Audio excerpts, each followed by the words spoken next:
দীর্ঘদিনের বঞ্চনা ও একাধিক সমস্যার সমাধানের দাবিতে বৃহস্পতিবার আন্দোলনের পথে নামলেন পশ্চিমবঙ্গ রাজ্য আইসিডিএস কর্মী সমিতি C2 ঝাড়গ্রাম জেলা কমিটির সদস্যরা। পূর্ব ঘোষিত কর্মসূচি অনুযায়ী জেলার বিভিন্ন ব্লক থেকে শতাধিক আইসিডিএস কর্মী ঝাড়গ্রামে সমবেত হয়ে মিছিলের মাধ্যমে জেলা শাসকের দপ্তরে পৌঁছান। পরে জেলা শাসক এবং জেলা প্রকল্প আধিকারিকের কাছে 10 দফা দাবি সম্বলিত স্মারকলিপি জমা দেন সংগঠনের প্রতিনিধিরা। সংগঠনের পক্ষ থেকে জানানো হয়, দীর্ঘদিন ধরে শিশু, গর্ভবতী ও প্রসূতি মায়েদের স্বাস্থ্য ও পুষ্টি পরিষেবায় গুরুত্বপূর্ণ ভূমিকা পালন করলেও আইসিডিএস কর্মীরা এখনও ন্যায্য আর্থিক ও সামাজিক নিরাপত্তা থেকে বঞ্চিত। তাই প্রকল্পকে স্থায়ীকরণ, পেনশন ও গ্র্যাচুইটি এবং অন্যান্য সামাজিক সুরক্ষায় ব্যবস্থা করার দাবি জানানো হয়। এছাড়াও মিড ডে মিল সংক্রান্ত কাজের জন্য 1 বছরের অগ্রিম মোবাইল রিচার্জ অথবা পৃথক সিম কার্ড প্রদান, প্রতি মাসে নিয়মিত ভাতা ও ডিম সবজির খরচের অর্থ সময়মতো মেটানো, ডিমের মূল্য 9 টাকা নির্ধারণ, বাজার দর অনুযায়ী সবজির মূল্য প্রদান এবং প্রকল্প কর্মীদের ন্যূনতম মাসিক মজুরি 26,000 টাকা করার দাবিও স্মারকলিপিতে উল্লেখ করা হয়।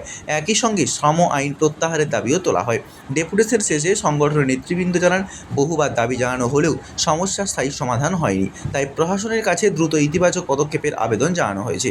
আগামী দিনেও দাবি পূরণ না হলে বৃহত্তর গণ আন্দোলনের পথে নামার হুঁশিয়ারি দিয়েছেন পশ্চিমবঙ্গ রাজ্য আইসিডিএস কর্মী সমিতির ঝাড়গ্রাম জেলা কমিটি।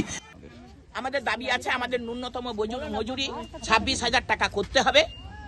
যতদিন না স্থায়ীকরণ হয়েছে এটা কেন্দ্রের প্রকল্প এবং গ্র্যাচুইটি, প্রভিডেন্ট ফান্ড, পেনশন এই সুব্যবস্থাও করতে হবে। 10 দফা দাবি নিয়ে আমরা এসেছি। উল্লেখ্য কি রয়েছে তার মধ্যে? উল্লেখ্য হচ্ছে দ্রব্যমূল্য বৃদ্ধির সঙ্গে সঙ্গে মা ও শিশুদের খাবারের মূল্য বৃদ্ধি করতে হবে। আমাদের বেতনটার সঙ্গে সঙ্গে মা শিশুদের খাবারটা যাতে উন্নত মানের হয় সেই ব্যবস্থাও করতে হবে।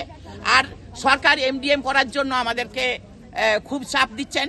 আমরা MDMটা বলছি, আমাদের সিম সহ, সিমে 1 বছরের রিচার্জ সহ যাতে সিমটা দেন, তারপরে আমরা MDM করব। Bureau report, Bharat news 24 Bangla.